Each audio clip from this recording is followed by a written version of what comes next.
I think, therefore I am, written in French. Now, I don't know if you know this or not about me, but I am officially a mechanical technician. I went to school for it, and in this school, their unofficial motto was, I think, therefore I'm in the wrong place. And come to think of it, I was in the wrong place because I suddenly wasn't doing a lot of thinking. And after that, I went to another school where I was doing more of the thinking, but I wasn't thinking what I was thinking. Now, I wasn't aware of what I was really thinking about. Was this belief that something is good for me, or was it really good for me? I didn't analyze my beliefs. I didn't analyze what I was thinking about. So I was becoming essentially efficient at doing the wrong things. Not a good idea. I didn't come to depression after that, but I was kind of aimlessly wandering for a year or two before I started reevaluating what I was thinking of. Was this thing taking away from the quality of my life or adding to it? Was this belief that I had, was it empowering or disempowering? Was it something that was pushing me forward or holding me back? And essentially what ends up happening is, well, if you really think about it, you need to start evaluating, become more aware of what you're thinking in order to change. Or somebody has to do that for you. And it is said that if in the last few years you haven't discarded or a major opinion or acquired a new one, check your pulse, because you may in fact be dead. I love that quote. But it's true, people change their opinion, their beliefs, in essentially two ways. Either some major event happens, some set of circumstances that has to kind of force you to think differently about life, about yourself, about all the things that you really wasn't consciously paying attention before. For example, you may have a car accident, and after car accident you have a near-death experience. You wake up in a hospital, you're recovering, and while you're recovering, at night, in the evening, you think about, well, how am I using these last years of my life? Am I wasting them away doing something it's not going to be remembered? And what about my legacy? How will people remember? How my children will remember me? Or scenario number two, your child is born, and all of a sudden you start thinking, well, I can't be a party animal anymore because now I'm responsible for this child, and I don't want him or her to see me like this. So I got to change something about myself. So that's one way you can change your belief system. Basically, something happens that is shocking enough to shook you up and to put you in a position where you just have to reevaluate. Less common but very effective way of doing things is, well, putting down your beliefs on paper or some way in which you can examine them from the outside. And a good way to do it is to put them on paper or to record yourself or something like that, right? And then you start evaluating, okay, I said I believe this, but what does this mean? Is this really true? Can I prove this? Is this a good or bad belief? And that is something that most people don't do. However, we don't have time for you to have a car accident. We don't have time for you to have a kid or two. So what we'll do is we'll do some exercises and stuff that will hopefully will try to put you in a position where you'll try to reevaluate some of your held beliefs. Okay? Before we continue, I want to talk about business for a moment, because it's very important for what we're going to be talking about. Okay, the business we're in are people. Any kind of business you're in, you're always going to be dealing with people. Whether you're directly selling or indirectly or whatever, you're always going to be dealing with people. So ultimately, the business we're in are people, and the currency we trade in is emotions. And most beliefs are based on some emotion before that. It's kind of like if you're afraid of something, you're gonna develop a belief because of that fear. It's gonna be either negative or sometimes positive. So emotions are very important, and knowing how to deal with people is very important. Now, a business guru of the gurus, if you like, a Peter Drucker, and he was guru for managers and leaders in business, and that. So he said that business has only two basic functions: innovation and marketing. And this is very true. We'll see when we talk about business mindset and all that. We'll talk about more about this. But essentially, you need to innovate to either be a leader and that way carve a niche in the market, or you have to innovate in order to, well, stay in business, to stay relevant over time. I mean, it's like if you're in it's like if you think about Apple, they're usually thought of as innovation company. iPhone, iPad, iTunes, kind of all this game-changing new innovations. And late Steve Jobs was their CEO, and he was thought of as a visionary, as an innovator. And look how good they're doing. And if you take a look at any other company, which we'll do, we will have case studies, you'll see that it's really about innovation. And it's also about marketing, because it's not enough that you have a good quality product, you also have to let the right people know that you have it. That's all about marketing. So basically marketing is, if you have a quality product or service that you think somebody might buy, then you have to find those people and let them know what you're selling, or you make it easy for them to find you, preferably both. That's marketing. Okay? Now, the ability to innovate and to market comes largely by understanding what people need and not just what they say they want. What I mean by that? Well, let's say in retouching business that you're in, let's say the client tells you exactly what you need to do. Without few exceptions, if they tell you what they need, if they tell you what they want, then they can tell that to another guy as well. It doesn't make you very relevant. But if you can somehow figure out what they want, what they need, and deliver that before they ask you, that's much more valuable. And it's not that foreign as you might think at first. So we'll see how you can do that later on. But in order for you to do that, you need to understand the concept of emotions and psychology and the way people think, the way people do the things they do. So it's very important. And also, before you can sell yourself to other people, you got to sell yourself to you. Before you can influence anybody, you got to influence yourself first. If you're in a negative state, you're going to have a hard time influencing anybody to do anything valuable for you. So it's definitely something that has to do with beliefs. You have to believe in yourself, you have to believe in your product or service, and so on and so forth. So that's what we're going to be talking about. And also, the more you can understand the psychology, that will be the belief system as well, of yourself and other people, the more you can master people skills, crucial, because we are in the business of people, remember. Sales, very important. Without selling, you're going to have a hard time exchanging your service for money. Then marketing, finding the people and letting them know that you're selling it, right? Becoming a master networker, very important to grow your business, to find new opportunities. And connector, you connect people, and because you connect them, you benefit from it. People who can help each other, even if you can specifically.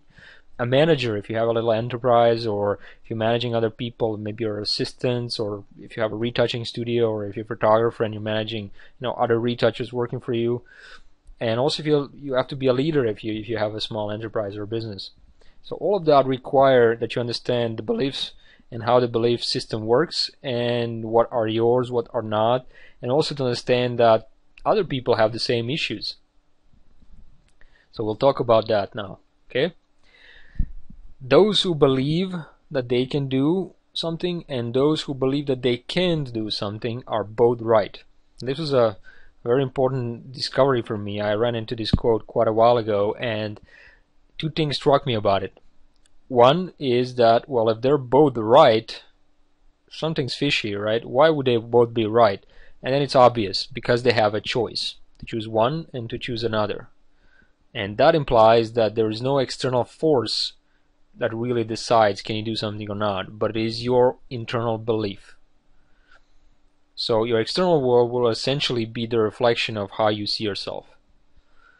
Now, your mindset is essentially a set of beliefs, and that means that It's a way of thinking that determines one's behavior, outlook, and mental attitude. It's your personal philosophy of life, essentially. Your attitude towards life, if you will. Now, whatever you believe, you act upon it, right? So you take actions. That means that you behave in a certain way. And naturally, what you do has an effect on your outcome. You get results based on what you did or didn't do. So, what happens if you don't like your results? Or if you want to improve your results? Well, if that's the case, then you got to change what you do. You got to change your behavior. And the only way to do that is to revisit your belief system. You got to see what is that you really believe in. Now, very important thing to note here, and we'll repeat that later, that whatever kind of belief you have, it's like a program for a computer. You program it once, and then it's set on autopilot. And while it's on autopilot, it's usually a subconscious thing, so every information, everything that's going on is going to be cross-referenced to whatever your belief is in order to support that belief. And it's not going to change unless you change the programming, unless you manually override it. That's why it's very important. We'll see how that works in a minute, okay? So another thing, this was something that I think it's important to mention here, because yeah, too many people suffer from their own opinions. And I don't mean to imply that somebody is less intelligent or anything like that, but I want to imply that sometimes we are not our best friend. We have beliefs that are very subjective, and sometimes we don't even bother to examine them, are they good or bad. So sometimes we need external help. We need somebody who might see something we don't see and recommend a change, which can be beneficial for us. That's what I meant. Okay, so what is a belief? Well, a belief is essentially a principle, a proposition, an idea, something you accept as true. Two kinds of beliefs. Self-limiting beliefs. I believe that the economy is the reason why people don't hire me. Not true, but it is a belief. I believe that I will be rejected before I even ask. So effectively I reject myself. Not a good idea. Not a very competitive idea either, as you'll discover. I believe that others are successful because they live in another country. Not true. Look at me. I'm in Croatia, which is not exactly the best country to do any kind of business, really. And I'm in this small town right now with like 5,000 people. Resembles Detroit, right? Failing economy, pessimistic attitude, and so on and so forth. And I'm teaching others how to change their beliefs. Interesting, right? So it's not about the location. It's about beliefs. And I have different beliefs than people around me in this town. Simple as that. I believe that others are successful because they're talented, if you believe in that word. Also not true. Or if you believe that they're more talented than you. I believe that others are successful because they have better equipment than me. Not true. Because ultimately they became successful not by having an equipment, but by knowing how to use it. And they didn't have all the equipment all at once. And we'll talk about all this later. I believe that others are successful because their work is better. This is half true, but not entirely. And in fact, it doesn't even matter all that much if you understand other elements that play a significant role. So those would be the self-limiting beliefs. And we can also have empowering or self-empowering beliefs.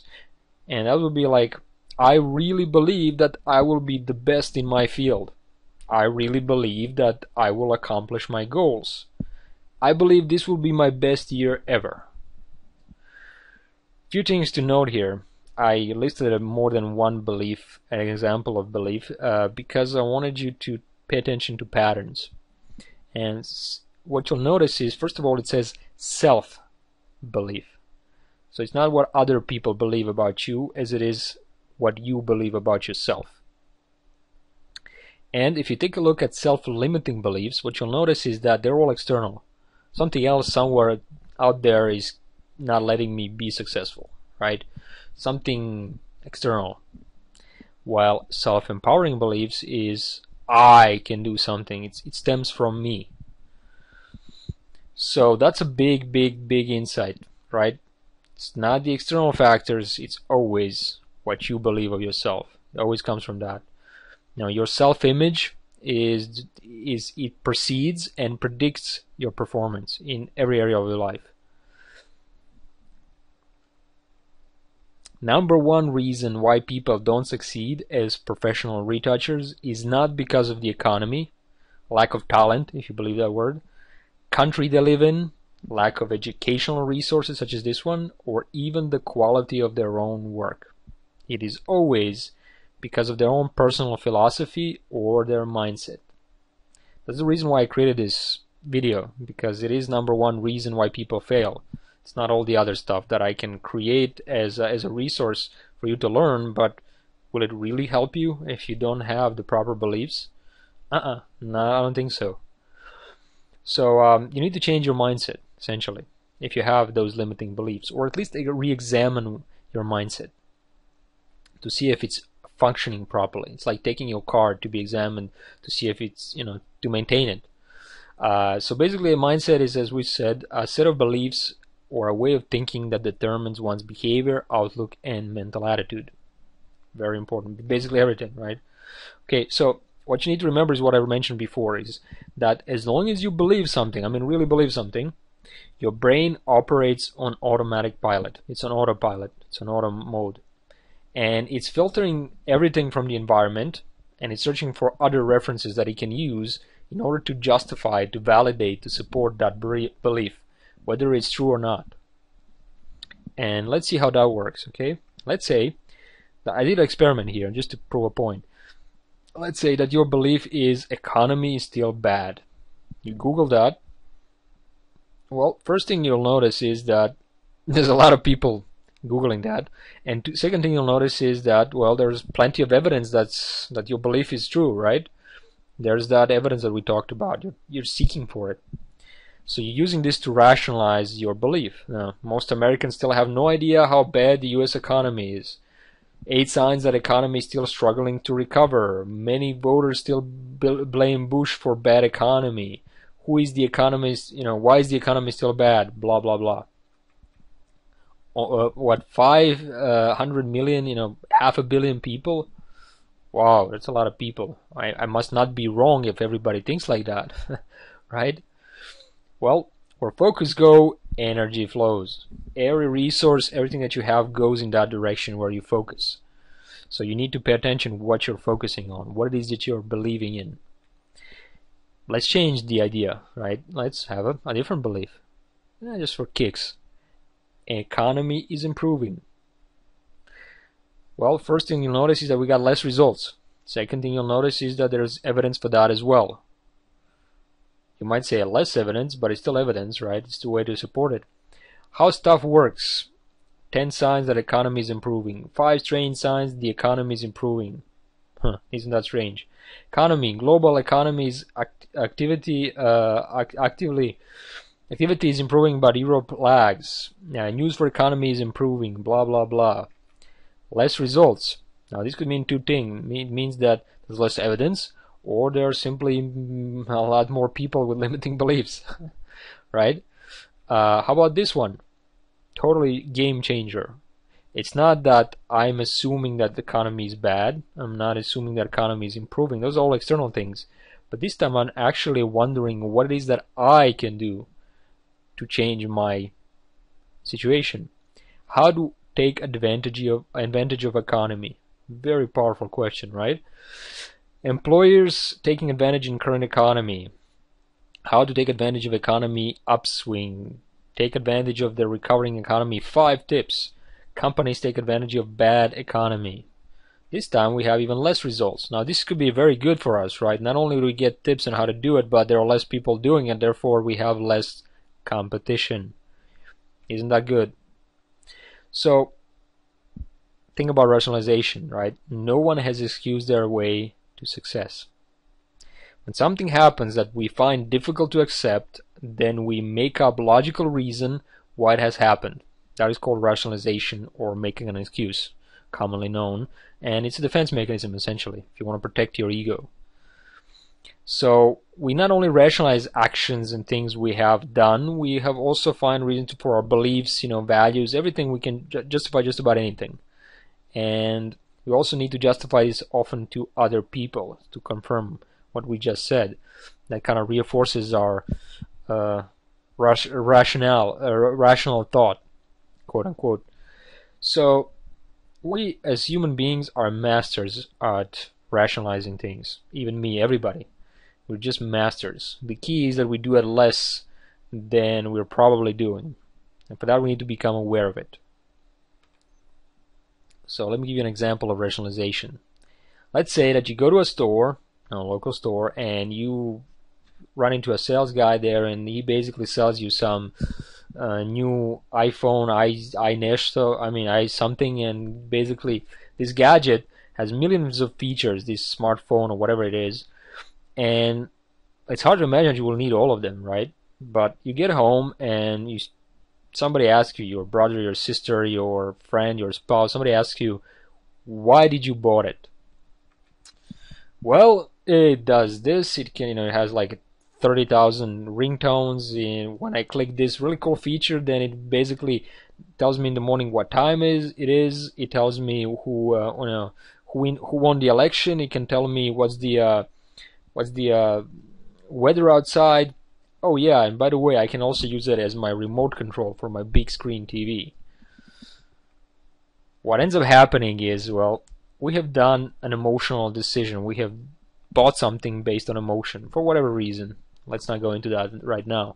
But the point is that if we say that we didn't make a right choice, that it was a ridiculous choice, that we were an idiot, and the sales guy took advantage of us being idiots, well, that's very hard to accept for our ego. And then we rationalize that, trying to protect our ego from getting knocked out, from getting embarrassed, from experiencing pain. Problem in all of this is that your ego is not your amigo. And unless you can admit that you made a mistake, it's very hard to correct it. In fact, you can't. You have to admit first, you have to accept it and take responsibility.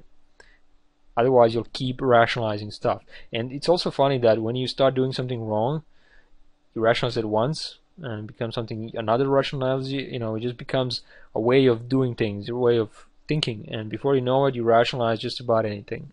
And there was a guy that was cheating and conning rich people, and his rationality was, well, they're rich, they don't need all their wealth, and they're probably cheating other people. How else they could be wealthy? And that was his rationale, his way of rationalizing it, ignoring the fact that he was doing something that was, well, illegal and in a way immoral as well. So let me tell you about something else and my belief and my way of rationalizing stuff. So you'll see I'm not immune to this. Catch-22. I don't know if you ever heard about Catch-22. It comes from this novel from, I believe, 70s. Very popular novel that basically describes this kind of logic. A paradoxical situation in which an individual cannot or is incapable of avoiding a problem because of a contrary constraints or rules. Let me give you an example of this, very famous one. You can't get a job unless you're experienced, but in order to become more experienced, you need a job. What do? And if you're starting out, or if you're just kind of in this position right now, I used to be when I started out, I had this catch-22 like I'm sure many of us. So what do? Well, at the time, I used Peter Drucker as an inspiration. I innovated and I marketed.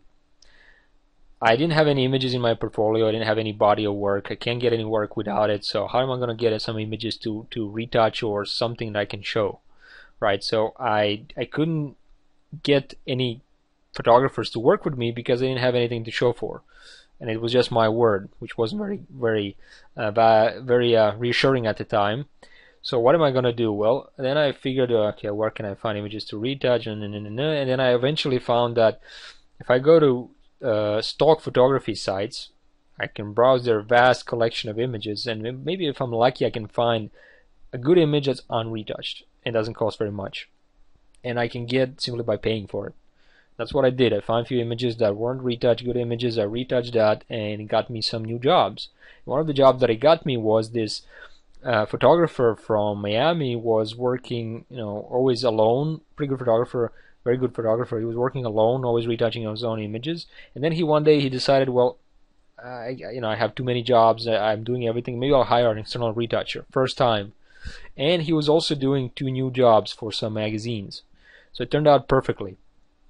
I showed him what I got from images. He likes it, and he says basically he basically offers me like, hey, if you retouch this, I'll give it to you for your portfolio. And it's what's known as TFP, trade for portfolio, right? You retouch something for free, it gives you images, and let's say their images are published in a magazine, and that gives you credibility. You can get new jobs, you get that experience, that catch-22 that you didn't have before. So we made that arrangement. Based on that work, I get some more work, and so on. So that's how I defeated catch-22. But what I found was interesting is that later, some of my friends and some other people I know were getting bigger jobs than me. And what was going on is that they would be offered a job, and some photographer or somebody would ask them to do a job, and they were just as experienced as I was. At the time, that wasn't very much, and they would get all the jobs and I wouldn't. And the difference was that when asked, can you do the job, they would say, of course I can do it, no problem, piece of cake. And I would say, I would think of it being sincere. I would say, well, maybe I need more experience, or I can try and do my best, maybe I can do something for you. And that lack of confidence or display of confidence was enough for clients not to hire me, because if I'm not confident about my own abilities, why would they be? Well, these other people, these friends of mine, they would just say, yes, of course I can. They would act confidently, and as a result they would be perceived as confident, as somebody who has experience, and they would be given an opportunity to do the job. And at first my limiting belief was that, well, that's it's not ethical to say that to a client. I mean, I'm not ready, so how can I do that? And then it occurred to me that, well, wait a minute, there's no evidence that I can't really do the job. It's only my belief. I don't believe I can do it. And as Henry Ford has said, right, those who believe that they can and those who believe that they cannot are both right. So what if I'm wrong? What if I believe I can do it but I actually can? So I decided to do an experiment. Next time I got offered to do a job that was bigger than I was comfortable with, I would say, sure, no problem, piece of cake. And I got the job, sure enough. And then I did everything in my power. I put all the energy, everything that I could to actually deliver on it. And it ended up delivering more than it was expected. It was a very good success.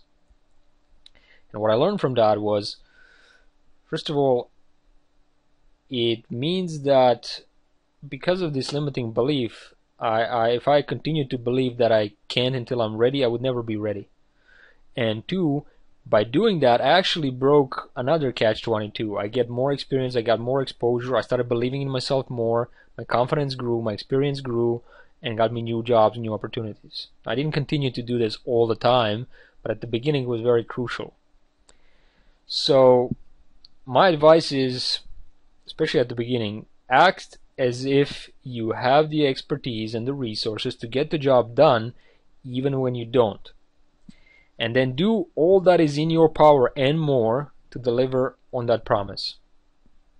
Now I watch MMA, that's mixed martial arts for you who don't follow it. It's basically, cage fighting, and I watch these fighters go enter the cage and all that, and I watch how these champions speak about it. And basically they say that it's all about getting into state where you believe that you're invincible, even though you actually are, but they have to believe it in order to perform at their best. Otherwise they can't gain access to the resources that they have. What I mean by that is they have all this wealth of experience, right, from fighting all these years. They train in their camp and just practicing every day, all day. So they have all the knowledge they need and the experience they need. But, unless they believe that they can really bank on all of this, unless they remove self-doubt, they will never be able to access all those resources, even though that potential and resources are there. So being in that state is very important. So sometimes you have to act, at least temporarily, to be able to do something that, realistically speaking, you may or may not be able to do. And if you then try to make good on your promise, oftentimes you'll find that you actually are forced then by, bound by morals, to step outside your comfort zone and therefore deliver your best service, your best performance. So that would be my advice. Now, don't do it all the time, because sometimes you really can do something, but especially in those crucial moments where you need to grow and fast, it might be a good idea to try to do that. Okay, now let's talk about other people for a moment, to illustrate a point. How many people you know that are capable of so much more than they themselves believe that they can do about it? I'm 100% sure that you know people, it could be your neighbors, your friends, your spouse, your girlfriend, boyfriend, whatever, somebody who you know can do so much more. You see them work this crappy 9-to-5 job, they hate it, and they have this really cool expertise when they go off work, and they know how to do stuff, and they're really cool people, and then you tell them, well, why don't you just quit? You know so many stuff you can learn. I can help you get new job, get new opportunities, and then they come with a bunch of rationalizations, right? A bunch of BS stuff like the economy, the way it is. I'm not. Do you read the newspapers? I won't be able to get a new job. I won't be able to get this one anymore. I will have to move to another city, and here's all my family, and blah blah blah. Thousands of excuses, thousands of rationalizations, and even though they can do more, until they start believing it, nothing happens. Now, is it possible that something similar is true for you? Could be. Think about that. Okay, now lesson: do not trust people. They are capable of greatness, including you. Okay, let's move on. Here's another lesson that you might implement. For those of you who are artists or are art aware, art knowledgeable, you might know what this is. The name of this painting is The Son of Man, and it's one of the more famous paintings. Now here's my point. It's hard to see the full picture when you're inside the frame. What I mean by that is that sometimes we are so stuck in the detail that we don't see the big picture.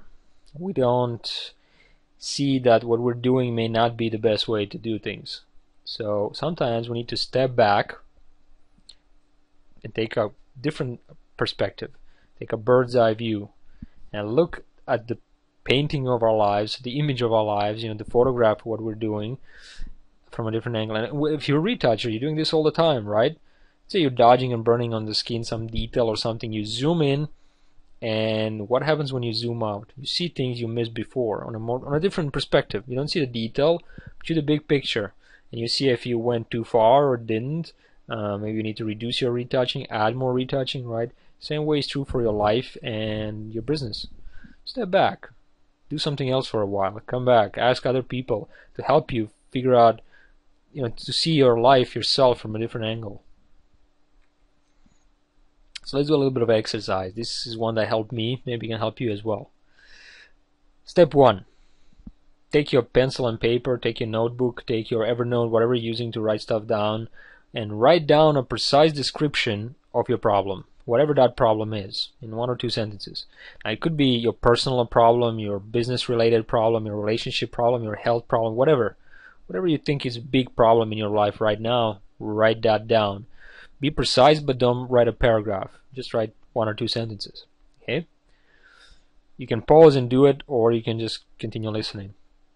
Step number 2, write down 3 different viable, intelligent, practical ways in which you would approach solving this problem. So what's important here is that you write 3 of them, not 1, not 2, but 3, and that they are different. something that you can do in order to approach resolving this problem that you just wrote in step 1. And then once you write all of that down, try to notice, take a bird's eye view, a different perspective, and try to notice that did what you write down and how it did change the way you feel, and what is your perspective? What is your new perspective on it right now? And I'll do an exercise, the same thing with you, so we can do this together and to show what I mean. This is one of the problems that I had when I started. How do I become successful freelance retoucher in the fashion industry? How do I get my name out there? And I was like, this Croatia, it's not exactly fashion-oriented business, country. And I'm in this like small town. There's the internet connection issues. I didn't have access to PayPal at the time. How are people going to pay me? How am I going to let anybody know in this vast internet space that I'm even alive, much less to worthy of doing business with? So that was my problem. That was my kind of line of thinking. How do I become successful freelance retoucher in the fashion industry? Well, then I started writing down. Well, I guess I can, start emailing photographers to see if they want to work with me. I guess, Google for photographers, or just, find it somewhere, some websites, and they have their contact information. I can maybe start emailing them and see if they want to work with me. What I got to lose, right? I guess I can create a website, or maybe a WordPress if I don't know how to code. I actually did my own first website, but if I didn't know, I can create one and I can market my work online, or post it on social media, maybe on Facebook or Behance Network or something like that. And also I can maybe ask people how people who have succeeded before me, how did they do it? What did they have to do to achieve this? And when I wrote all that down, what I started to notice is that I'm feeling more empowered.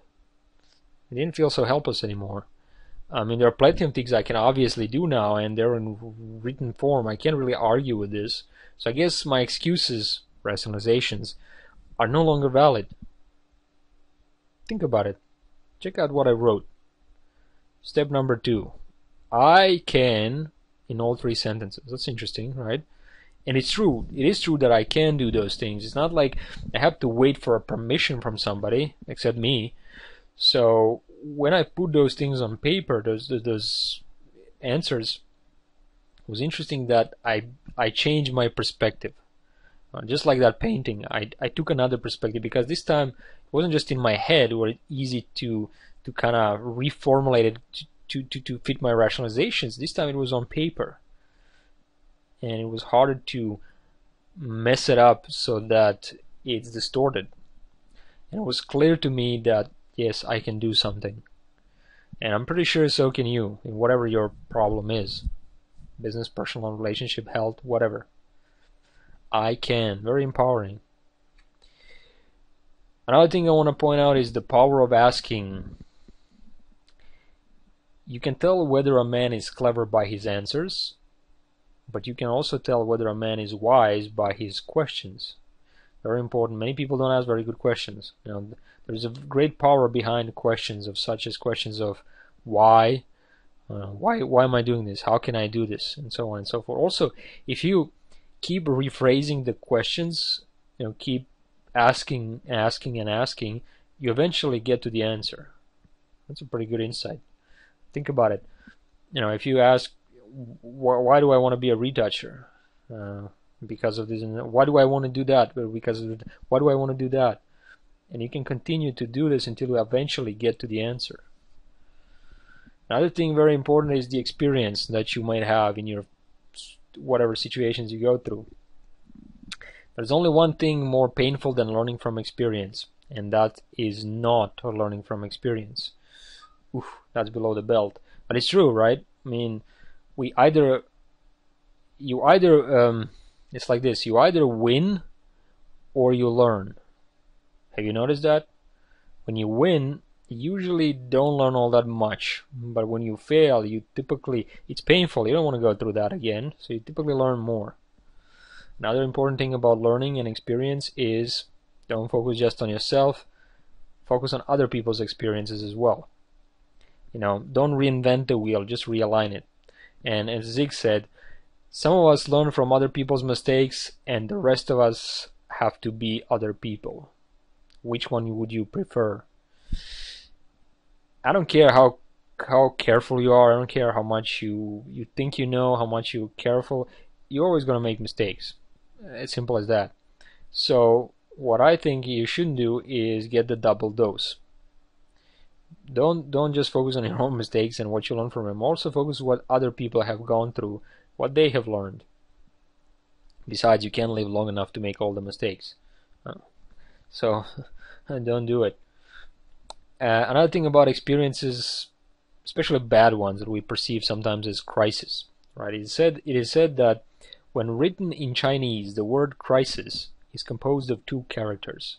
One represents danger, and the other represents opportunity. The logic holds true, but the Chinese word doesn't. Apparently, the Chinese word can have multiple meanings, so this is not really true. But somebody wrote it sometime, I guess misconception or something, and it translated pretty well because the logic behind this really does really works. What it basically implies is that when you have a crisis, you can think of it as, oh man, what am I gonna do now? You can go all pessimistic and negative and suicidal on yourself, or you can take the other approach. What did I learn from this? What did I gain from this? What opportunities has this crisis revealed to me? And if you take a look around you, you'll see this to be true.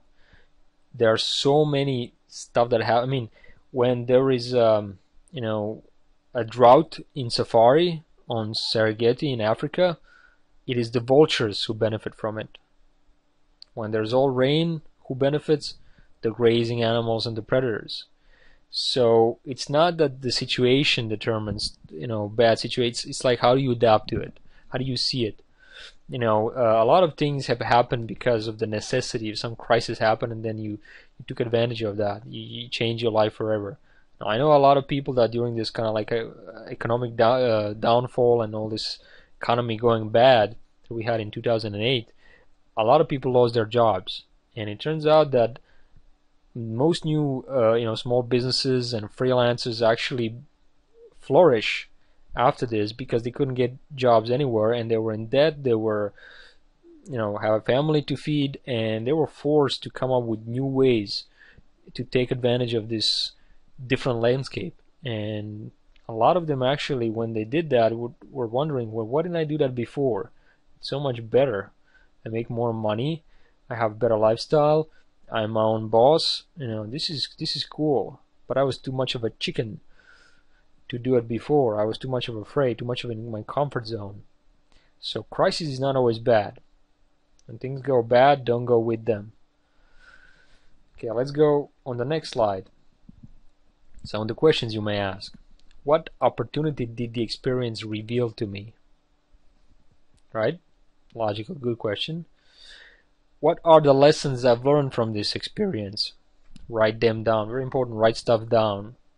You don't want to ignore them by putting them somewhere in your dusty shelf in your mind and forget about them. We're living in the information overload age, which means that if you don't write it down, chances are some new information will replace it real soon. So when you have a lesson, write it down.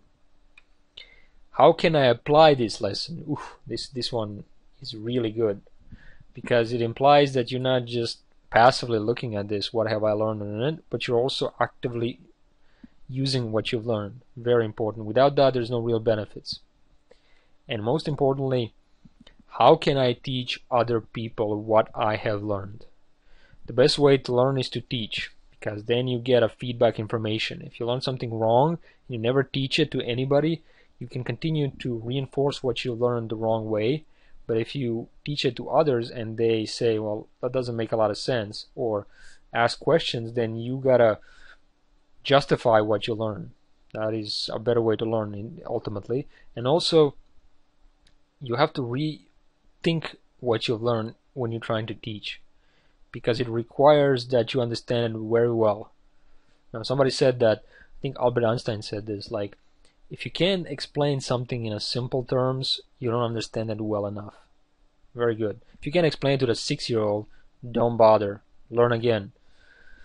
And also, some people turn this into advantage, into their own opportunity, right? I mean, I know people who have been in debt, like bankruptcy, like totally bad stuff.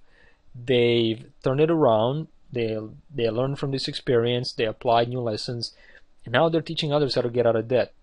How many people you know who are like obese, and then they lost a lot of weight, or they went through an exercise program and nutrition, and now they're fitness instructors. They're sharing this. So it's not just that they've learned and they're helping others, and it's very fulfilling to contribute and help others if you do this, but also they've turned this into another opportunity. They turned this into their own businesses, right? Not only did I lose a lot of weight, I'm actually teaching others how to do this. Is fulfilling, but I'm also charging for this. I'm selling an informational product. I'm a personal instructor, so on and so forth. All these kinds of opportunities, as long as you believe that you can. It's got to be internal, not external. I couldn't wait for success, so I went ahead without it. That's what I'm talking about. Action-oriented questions. It's not enough that you just think about stuff. We got to act, remember? Knowing is not enough. We got to act. When you have an aha moment, don't let it go to waste. Act upon it. At least write it down. That's an action. And then act upon it further. So, what am I willing to do to make this thing work? Whatever you have decided to change in your life and make it better. You will never change your life until you change something you do daily. The secret of your success is found in your daily routine, your daily rituals, your daily habits. Think about it. When you see a man walking down the street or a woman and they look fit, you know what their rituals, what their, what do? They watch what they eat, they exercise. You can see that. If somebody goes to the gym 5 days a week, that's noticeable, right? You can see that. You can see that it is the routine, it is the habit that made it like that. It wasn't, I did it once and that's it. So if you want to change something, it's not enough that you just make a massive action, something really significant, but you keep doing it. Repetition is the key. You replaced all bad habits with new useful ones. And also not what are you willing to do, but also what am I willing not to do. In other words, you should refuse to lower your standards to accommodate those who refuse to raise theirs. And what does this mean? Well, this means that you're going to lose a lot of quote-unquote friends. A lot of people won't be there to follow your improvements, your success. So what is going to happen is that, well, if you stay with them, they won't change, so you're going to have to lower your standards and remain with them. That means no change for you. If you change and you raise your standards, well, then you're in conflict with them. Since they don't want to change, the only way you can do it is to not be friends with them anymore. It's a fact of growing, getting ahead. It's just something you're gonna have to deal with. It's not easy. You know these people maybe all of your life or something, and it's not easy, but it's got to be done. There's no other way. Okay, so here's some bonus questions. What are you focusing on right now in your life, in your business, in your relationship? Another thing that's very important about this is that remember that where focus goes, energy flows. It's like another very interesting thing about focus is not only do you kind of putting all of your resources into this point. It's like shooting a target that's far away with a rifle, with a sniper rifle, or with a buckshot. That's the difference. So if you want to hit a bullseye, you got to be very precise. You got to be very clear. You got to develop a strategy of what you want. And also, it's very, very interesting is that when you focus on something, you tend to, especially if you visualize this, and this is basically my second question, are you visualizing your future? And let me talk about this. I don't mean, like in the movie Secret. I don't mean visualizing new Ferrari that's going to pop up out of nowhere. I'm talking about visualizing your future. That's the first step. The missing link in the laws of attraction is that they don't mention action. You gotta act. Before you act, you gotta visualize. You gotta have some kind of vision of what do you want to be, how do you see yourself in the future. That's gonna help you really get there. And also what's interesting is that, let's say you have a very clear, specific idea what you want, and you focus on it and you visualize it, constantly. You will also start to notice that you're going to start to see opportunities everywhere, things that will help you get to that goal. It's quite amazing. It's like when you go to a dealer shop, you buy a car, or you're planning to buy a car of certain brand, certain model, and all of a sudden everywhere on the street you see the same type of car, and you think it's a conspiracy. It's like, wow, everybody's all of a sudden all these cars are starting popping up, or you start thinking about traveling to Turkey or something, right? And all of a sudden you watch a news, and the day after, and you see on the news they're doing commercials on Turkey, and then you go online, and in your email box there's a on the Turkey there's like this destination blah blah blah, which I don't recommend, by the way. And if you see all those things, you might think like, wow, that's a conspiracy, that's weird, but what really is happening is that simply you have said to your brain, pay attention to anything that kind of would help me get to my goal. And then you notice things which are already there. It didn't magically reappear out of nowhere. They were there before, but you just weren't paying attention. So it's, if I tell you, quick, notice what's red in the room, everything that's red, and then go take a bathroom break, come back, and you will start to notice more things that were red than you used to. That's because you change your focus. It's really easy to prove, but it's very effective. So visualize your future. See yourself as whatever you want to see yourself, successful, whatever you want. I don't know what your goal is. Can you imagine if you see yourself depressed, down, and bankrupt?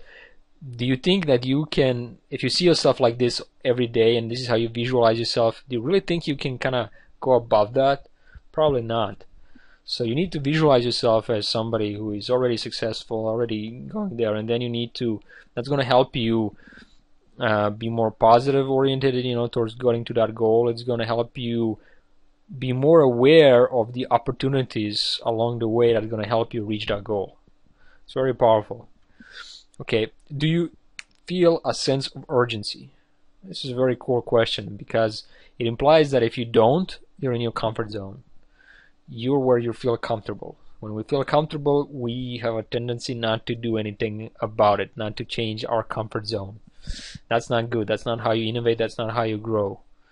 So people change typically for two reasons: either inspiration or desperation. Let's say right now you're struggling, right? You don't have your retoucher and you have to pay the rent somewhere, and all of a sudden something is pushing you. Your rent is due in any day now. You have to find work. You have to get out of your comfort zone to contact people that you might get rejected, blah blah blah. But you're doing things that are outside of your comfort zone because you feel a sense of urgency, right? But what happens once you pay that rent? You're going to feel comfortable again, so you're going to stop calling other people. You're going to stop doing things you need to get work. So a much better way to get out of your comfort zone is to not be pushed by something, but to be drawn by a vision, by a goal, by a aspiration, by ambition. And you'll see why that is important later as well. And last question, what are people around you focused on? Very important. If they're all pessimistic and they're all failure or whatever oriented, like something that's not improving their life, that's going to affect you very much. And if you're trying to go against that, it's like swimming upstream. Much energy wasted. So what I would suggest is that you, again, like we did talk before, try to surround yourself with people who are better than you, who are going to make you better. Now, if you're the smartest guy in the room, something's wrong. You need people who are better than you so you can aspire to be like them. Because we have this tendency when we enter certain environments that we establish balance, that we establish equilibrium. So we do one of two things. We either change ourselves to fit within the environment, or we change the environment to fit us. So if you're focused with people who are negative and like they're energy vampires, they drain you, and they're negative and pessimistic, and they just don't want to improve, they have low standards, then you either gotta change your environment, which most likely won't change them, so it's better to move out of that environment, or you enter an environment where there are people who are better than you, and then you basically adapt. You try to balance yourself with them. You try to aspire to become like them, which means better. So somebody said, like, you are the 5 people you spend most of your time with. You're an average of 5 people, and there's a lot of truth in that. So pay attention what are not only you focusing, but what are people closest to you you spend most of your time are focused on. That's going to influence how you think, how you act very much. And the last lesson I have for you is, if you realize how powerful your thoughts are, you would never think a negative thought again. And I think this pretty much concludes this presentation.